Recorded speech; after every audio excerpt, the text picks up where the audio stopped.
เป็ดผู้มีน้องอยู่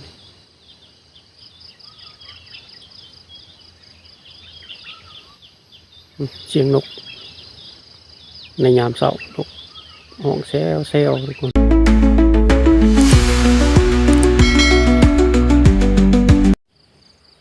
ทักทายสวัสดีทุกคนนี่บรรยากาศดีหลายทุกคนเนาะอากาศแจ่มใสเนาะท้องฟ้าโปร่งโปร่งเนาะเมื่อนี้กิเพราะได้อยู่ที่สถานที่เป็นทุ่งหญ้าเนาะทุกคนทุ่งหญ้าเขียวโอ้ทางหลังทุกคนแดดกำลังออกแดดกำลังขึ้นตะเวนกำลังขึ้นทุ่งหญ้าเขียวกว้างเนาะเขตเมืองวีระบุรีเนาะในชนเขตเนาะอากาศปลอดโปร่งในยามเช้าเย็นสบายเนาะเบื้องนี้เป็นภูทุกคนภูทุ่งหญ้ากำลังเขียวเนาะถือว่าไรเดือนเติบเนาะที่คิดพลอบัวได้ลงคลิปเนาะทุกคนต้องจากว่าติดธุระเนาะทุกคนก็เลยบ่ค่อยจะได้ลงคลิปเนาะวันนี้ก็เป็นโอกาสที่ดีเนาะก็เลยได้มาถ่ายให้ทุกคนได้เบิ่งเนาะบรรยากาศเบื้องหลังเป็นทุ่งหญ้าเนาะมียามเช้าๆนะทุกคนเนาะพาทุกคนไปเบิ่งเนาะทุกคนไปทุกกันนี่ยังบอกทุ่งหญ้าทุกคนทุ่งหญ้าเขียวแดดกำลังขึ้นแดดกำลังขึ้นตะเวนกำลังขึ้นช่วงเวลา6 โมงยังทุกคน6 โมงยังเนาะมึงนี่ทุ่งหญ้าเขียวกุ้ง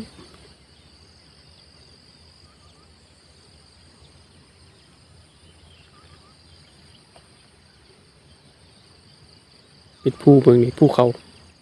าน้อย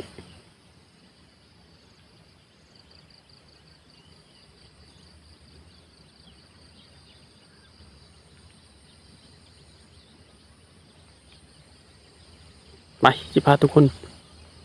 ไปเลาะเมืองทางหน้าเนาะ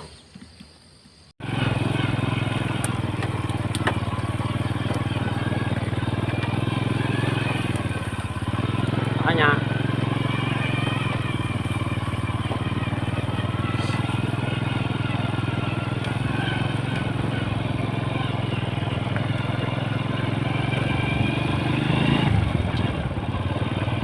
แดดกำลังขึ้น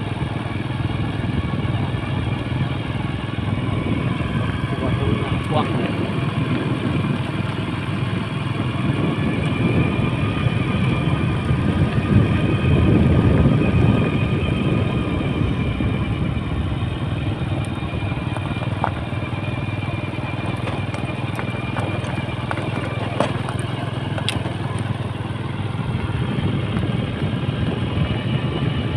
อันนี้เป็นเขตจำปาทานบ่อทองทุกคนบ่อทองคำเซโพนเนาะทุ่งหญ้ากระจกปรับปรุงอันนี้มันคืนสภาพเดิมเนาะมันคือสภาพเดิมทุ่งหญ้าปรับปรุงหญ้า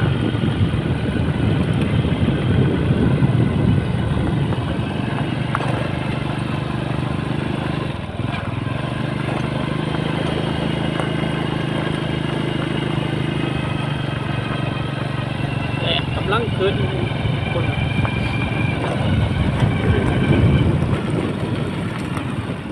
ยอดตายให้ทุกคนได้เบิ่งวัดเบิ่งวัดครับ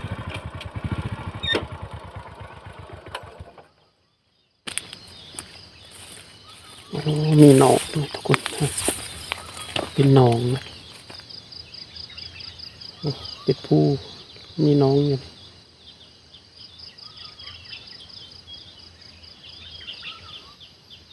เสียงนกในยามเช้านกห้องแซวแซวทุกคน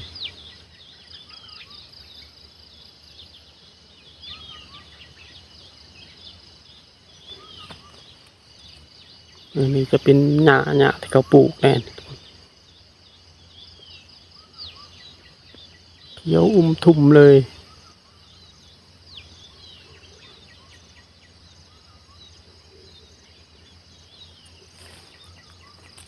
ต้องมาเป็นภูเขาอ้อมโดยภูเขา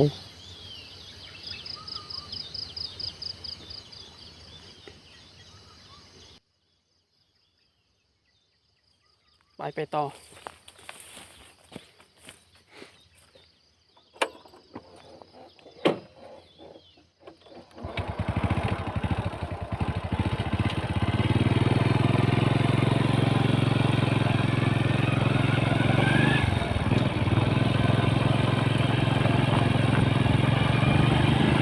แสงแดดส่องอารมณ์ยามเช้าอากาศดีหลายกว่านี้เย็นสบาย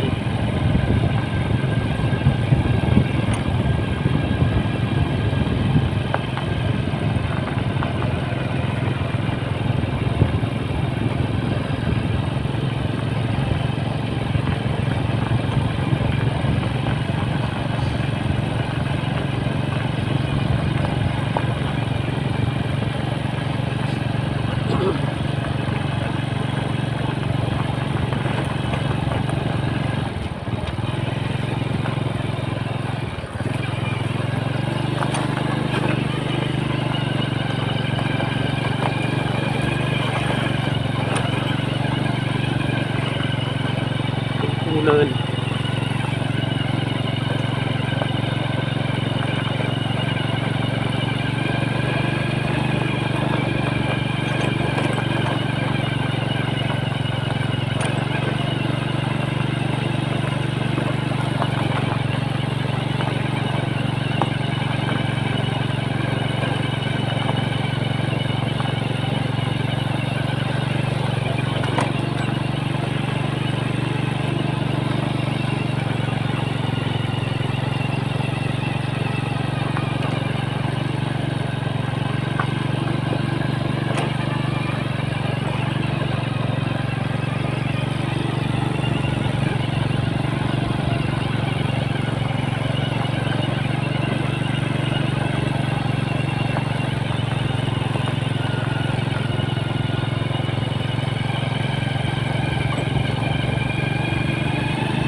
ทางค่อยทุกคนออกเป็นทางแก่แห่อันนี้เป็นทางแก่แห่เบื้องทางอาจจะเป็นบ่อแห่จะจะสัมปทานให้จะคือคนแล้วนี่จะเป็นทางผมเป็นคนเกี่ยวไปสู่ทางบริษัทคนทุกคนหมดแล้วเรื่องนี้ก็คือการทิศทางมันมองให้ประชาชนได้เที่ยวนะ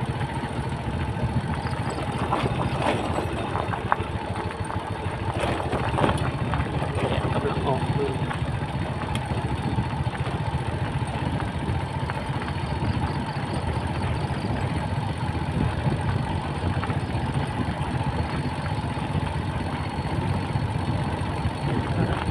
สบาย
อดถ่ายให้ทุกคนมาเบิ่งดูครับ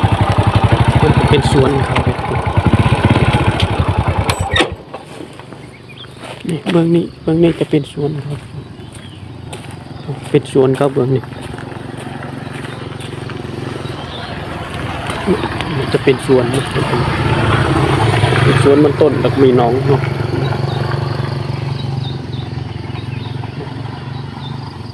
เขาปลูกสวนมันต้นของพ่อแม่ประชาชนครับ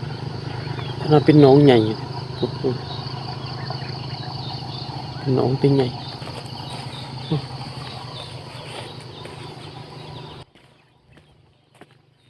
เบื้องนี้จะเป็นบ่อเก่าเนาะที่บริษัทกระเจ้าขุดค้นแล้วเนาะ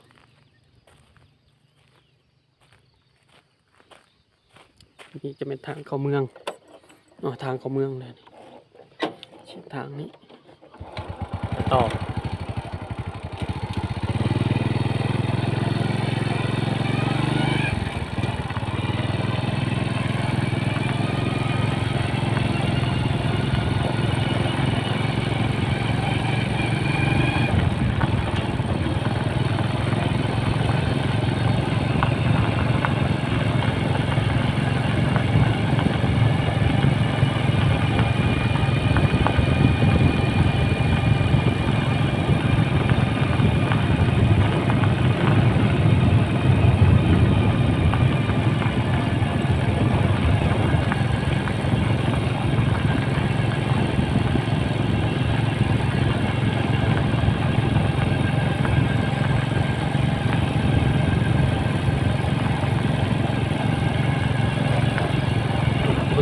แดดกำลังออกวางแดดออกการงามเศร้าข้างหลาย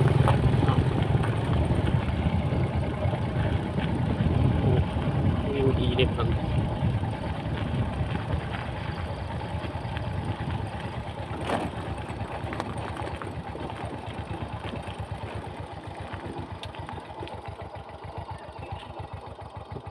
แดดกำลังขึ้น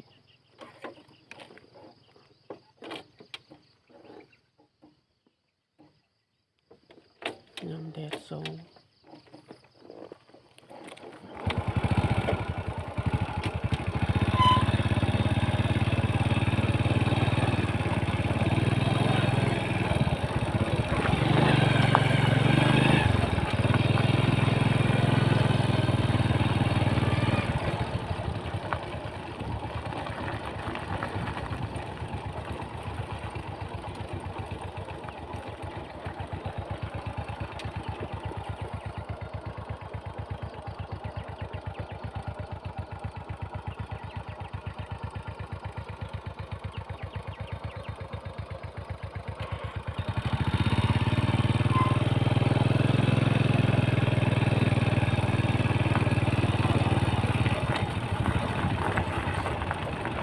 เมื่อฝนตก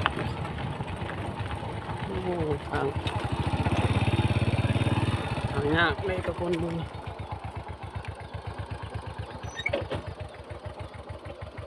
ทางเมืองนี่จะเป็นทางเมือง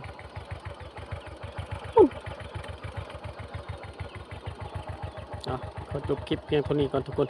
ว่าทางมันยากเนาะ